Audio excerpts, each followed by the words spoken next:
اعوذ باللہ من الشیطان الرجیم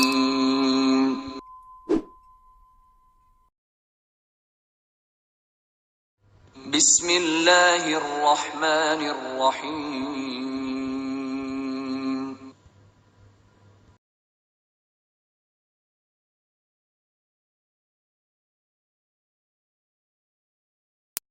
خاندان نبوت کا شہزادہ حضرت حسن بن علی رضی اللہ تعالی عنہ۔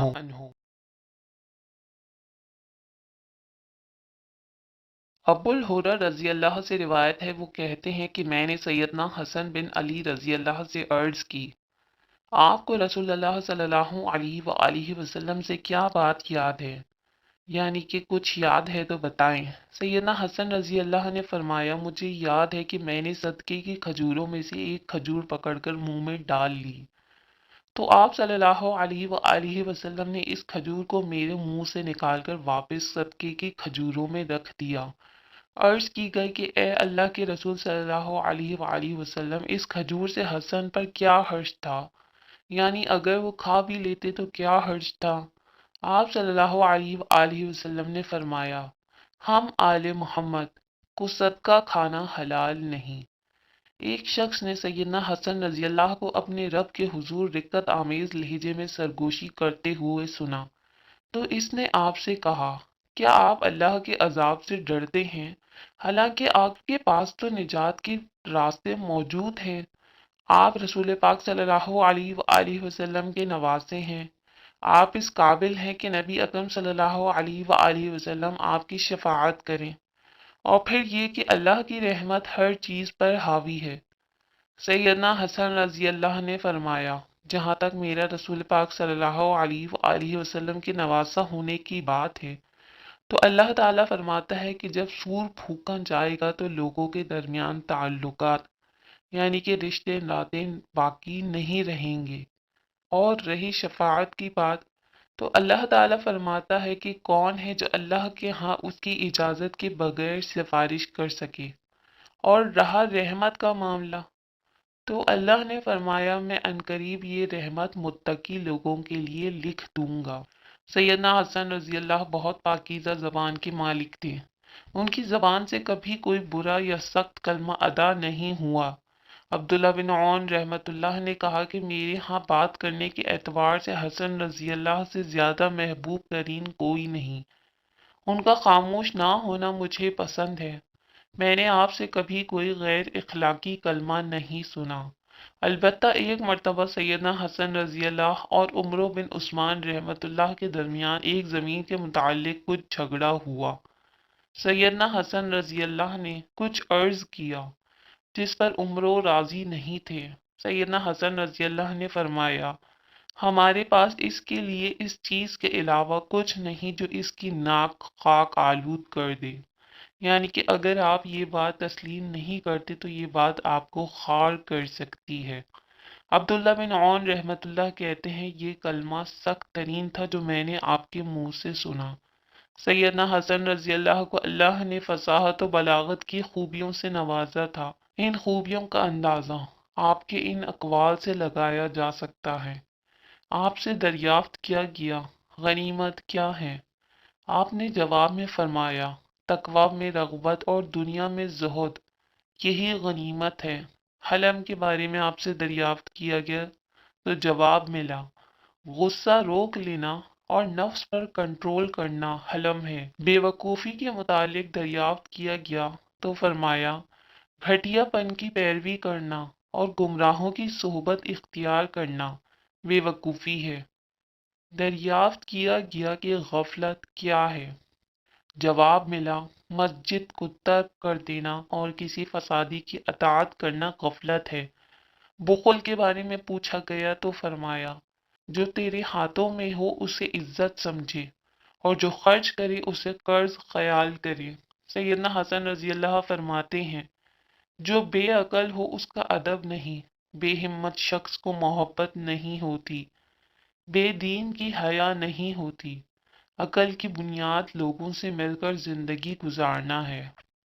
عقل سے دارین یعنی دنیا اور آخرت کو اکٹھے پایا جا سکتا ہے۔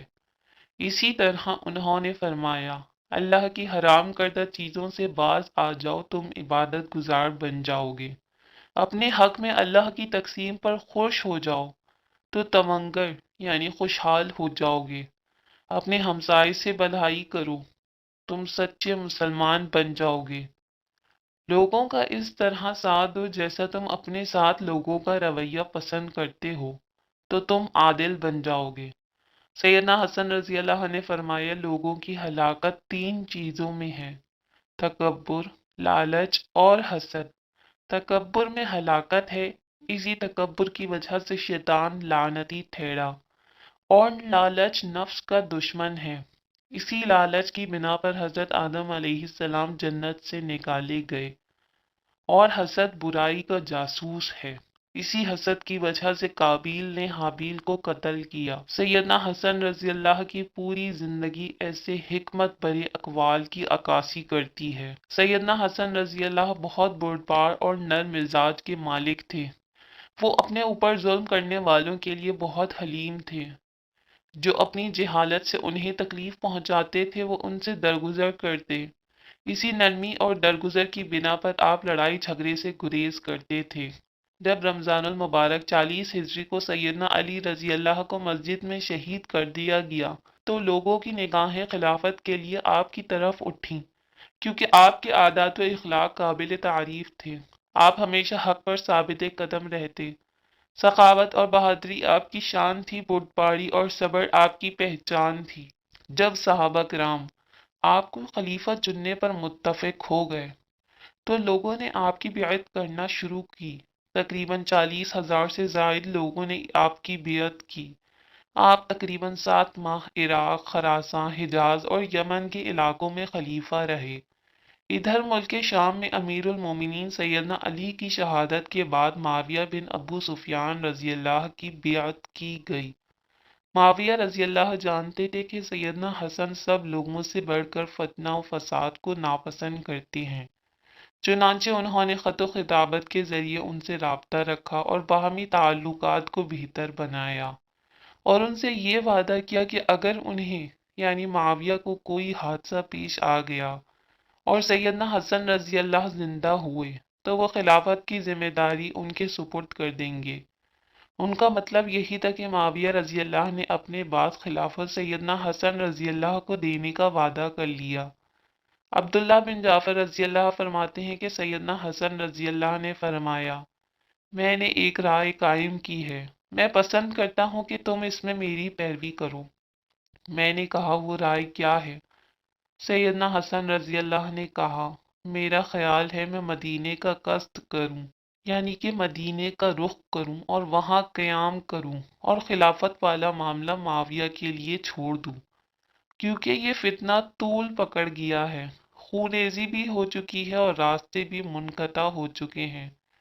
عبداللہ بن جعفر رضی اللہ کہتے ہیں کہ میں نے کہا، اللہ تعالیٰ آپ کو امت محمدیہ کی طرف سے بہترین جزا عطا فرمائے۔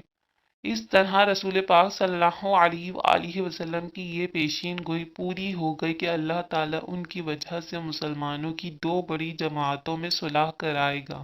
سیدنا حسن بن علی رضی اللہ خلافت کے حقدار ہونے کے باوجود معاویہ رضی اللہ کے حق میں دستبردار ہو گئے، صرف اور صرف اس لیے کہ مسلمانوں کو آپس کی خونریزی سے بچایا جائے۔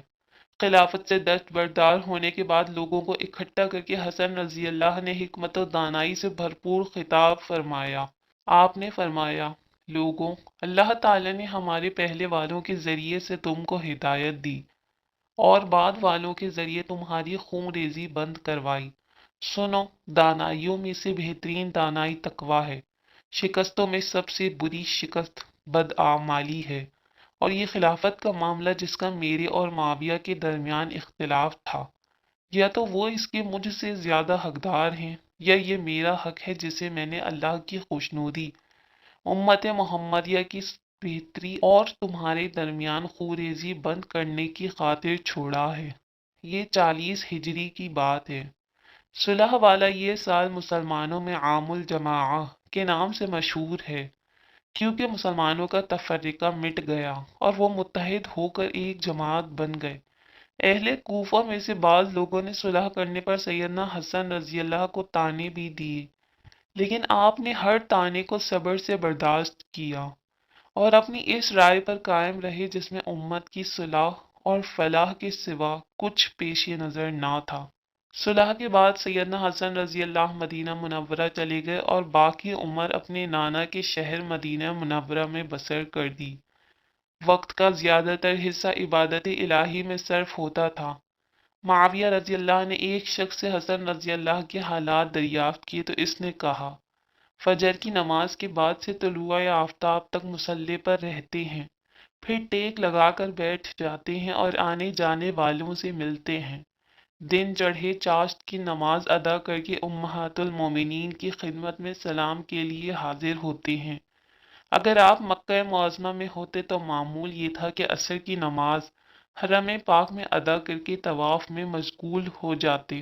سن 15 ہجری سے آپ کے لیے 5000 درہم سالانہ وظیفہ مقرر تھا۔ اس وقت آپ کی عمر 12 برس تھی۔ یہ وظیفہ 40 ہجری تک جاری رہا۔ سیدنا معاویہ سے صلح کے بعد عہد نامے کی روح سے صوبہ اہواز کا خراج یعنی کہ ٹیکس آپ کے سپرد کر دیا جاتا۔ اس خراج کی مقدار 10 لاکھ درہم سالانہ تھی۔ وفات سے قبل آپ نے سیدہ عائشہ رضی اللہ سے ان کے گھر میں اپنے نانا کے پہلو میں دفن ہونے کی اجازت طلب کی۔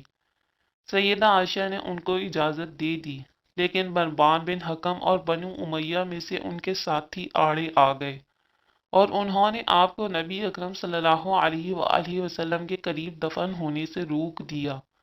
آپ کے بھائی سیدنا حسین رضی اللہ نے ان لوگوں کے خلاف تلوار اٹھانے کا ارادہ کیا، لیکن سیدنا ابن عمر رضی اللہ نے انہیں بتایا کہ ان کے بھائی سیدنا حسن نے اس معاملے میں خون بہانے سے روکا ہے۔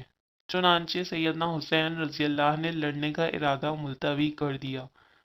سیدنا حسن رضی اللہ بقیع قبرستان میں دفن ہوئے۔ وفات کے وقت آپ کی عمر 47 سال تھی۔ آپ کی وفات پر آپ کے بھائی محمد بن علی کھڑے ہو کر کہنے لگے، اللہ تعالیٰ آپ پر رحمت فرمائے۔ یقیناً آپ کی زندگی کی عزت آپ کی وفات سے زیادہ مضبوط ہو گئی، اور وہ روح بہت ہی خوب تھی جو آپ کے جسم سے مل گئی، اور وہ جسم بہت ہی اچھا ہے جسے کفن نے اپنے ساتھ ملا لیا۔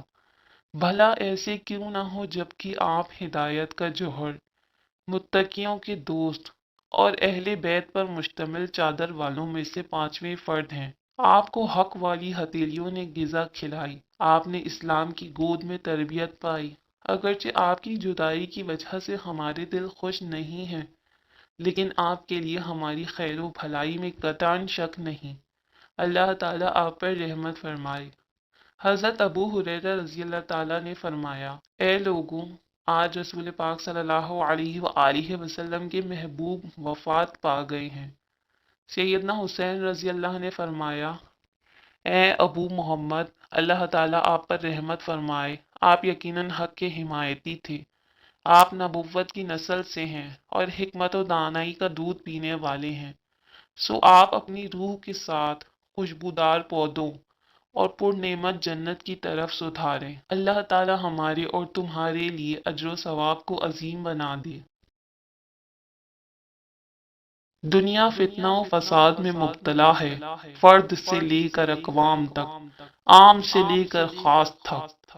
ہر فرد اپنے حق کا تحفظ چاہتا ہے، حق مانگتا ہے، نہیں ملتا تو چھین لیتا ہے۔ یہ ان کا دستور ہے جنہیں دنیا سے پیار ہے، لیکن جنہیں آخرت کی فکر ہو، اپنی عاقبت کا احساس ہو، وہ حق چھیننا تو ایک طرف رہا، اپنا حق قربان کر دیتے ہیں۔ خاندان نبوت کا وہ شہزادہ حق پر تھا، لوگ ان کے زہد و تقوی کے متعارف تھے، ان کے صبر برداشت اور تحمل کو جانتے تھے، حق کے لیے ان کی ثابت قدمی کو مانتے تھے، لیکن فتنہ و فساد سے بچنے کے لیے، آپس میں خون بہانے سے بچنے کے لیے، انہوں نے اپنا حق حکومت قربان کر کے ایک مثال قائم کر دی۔ رضی اللہ عنہم ورضوا عنہ، اللہ ان سے راضی اور وہ اس سے راضی۔ صدق اللہ العظیم۔